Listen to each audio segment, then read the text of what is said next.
Imagine un agent IA qui ne travaille plus en arrière-plan, mais qui utilise, ton ordinateur comme s'il était un humain qui ouvrait des fenêtres, qui cliquait sur des liens. Quel intérêt de ça? Eh bien, visiblement, Meta a considéré que c'était extrêmement intéressant puisqu'ils viennent d'annoncer, en collaboration avec cet agent IA qui s'appelle Manus, un rachat de cette entreprise singapourienne pour 2 milliards de dollars.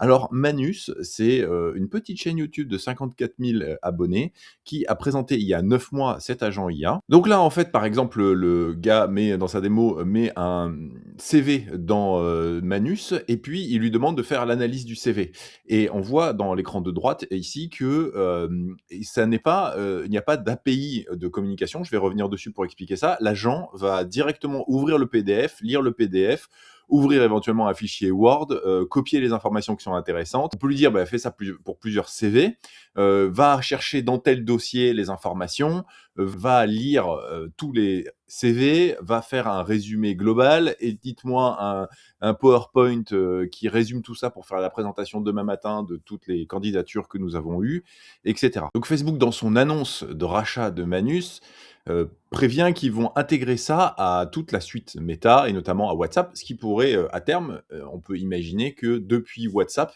on puisse donner des instructions, à Manus pour faire des actions sur son ordinateur à distance et pour, gérer son ordinateur simplement depuis WhatsApp ou depuis Facebook ou depuis, n'importe quel, élément de la suite Meta et ça donne la tendance 2026 dans l'intelligence artificielle.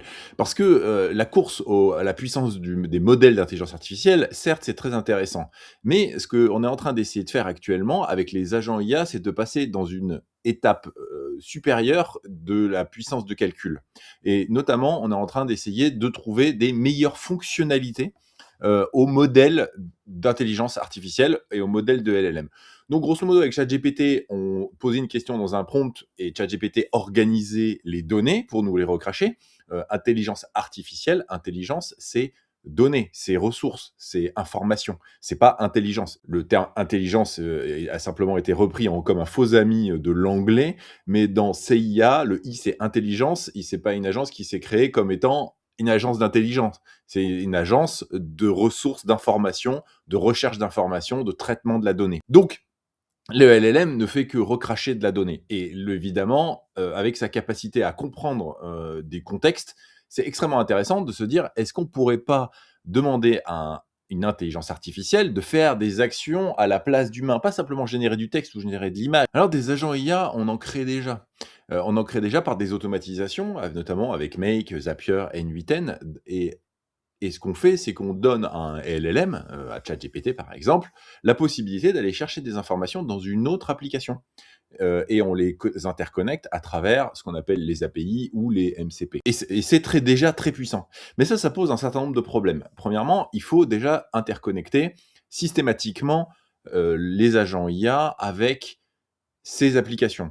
Ce qui déjà demande un travail systématique et donc l'agent IA n'est pas capable d'aller, sur n'importe quelle application si on lui a pas donné la communication avec les API et les API, c'est pas toujours facile, c'est pas toujours les mêmes règles et les API, ça change. Il y a l'API V1 et il y a l'API V2. Donc dès qu'il y a un changement, dans les API et ça peut être le fait du logiciel d'en face dans lequel l'agent IA se connecte, eh bien, la communication ne marche plus et l'agent IA commence à ne plus pouvoir opérer. Deuxième problème, il y a des API qui ne permettent pas d'accéder à tout. Ou voire même des logiciels qui n'ont quasiment pas d'API. Notamment, je pense à toute la suite Adobe, et aux logiciels autour de Photoshop qui sont extrêmement restrictifs sur ces sujets, ce qui ne permet pas de faire ce qu'on veut pour automatiser. Donc le fait de dire qu'un agent IA va prendre la main sur le logiciel en lui-même et utiliser l'interface utilisateur de l'humain et agir comme un humain et pas comme un logiciel qui vient chercher les données par derrière, évidemment, c'est fantastique. Ça permet d'utiliser avec les agents IA des logiciels auxquels le concepteur de logiciel ne veut pas normalement donner accès. Il est évident que les banques sont extrêmement restrictives sur l'accès aux données des comptes bancaires, mais si un agent IA peut simplement utiliser une application bancaire ou un site web connecté, alors il n'y a plus de limite. Troisième point, très souvent, quand on fait marcher un agent IA, on a besoin de lui donner accès aux informations et on le fait par le cloud. C'est-à-dire que les données de l'entreprise, les données personnelles auxquelles on veut que l'agent IA ait accès, il faut qu'elles soient présentes sur internet de manière à ce que l'agent IA qui lui-même est un SaaS, qui lui-même fonctionne en cloud, puisse aller le chercher. Évidemment, il y a la possibilité de faire tourner tout ça sur des machines en local, mais ça pose d'énormes problèmes d'architecture, de maintien, de puissance, locale et de fait qu'il faut que tout soit tout le temps connecté et quand même à internet. Donc on utilise du cloud, évidemment, pour des raisons de simplicité. Là, avec un agent IA qui prend la main sur votre ordinateur et sur vos interfaces, ce problème-là ne se pose plus. Donc 2026 sera très certainement l'année des agents IA autonomes et qui utilisent les interfaces utilisateurs, aussi parce que les modèles sont vraiment beaucoup plus capables de le faire qu'avant. Jusqu'à la sortie de Gemini 3 et de Manus, globalement, les résultats étaient peu probants. Aujourd'hui, les résultats sont beaucoup plus efficaces. Alors tu me diras, c'est tout de même un petit peu flippant de faire prendre la main dans son ordinateur par un agent IA. Est-ce qu'il ne va pas prendre le pouvoir? Est-ce qu'il ne va pas faire des erreurs? Et on voudrait bien contrôler. Et là, pour ça, il y a un autre agent IA qui est fait pour ça et qui est très intéressant parce qu'il s'appelle Bybot, et je te le présente rapidement.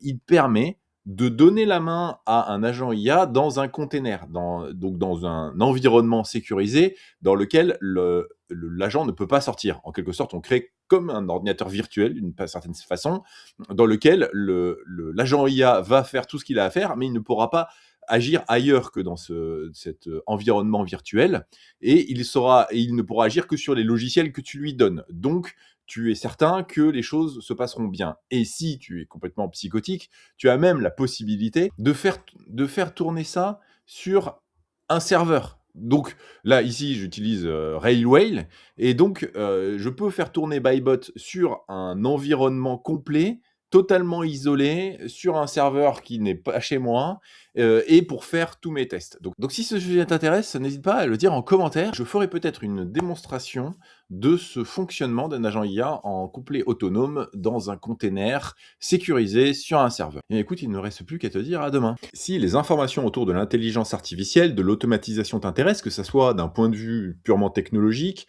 ou d'un point de vue d'investissement, ou pour ton propre business, je partage les outils que j'utilise pour me tenir à jour. Le lien est dans la description, c'est quelque chose que je mets à jour régulièrement au fur et à mesure de mes découvertes. Tu peux aussi tout simplement t'abonner à la chaîne ou regarder cette vidéo.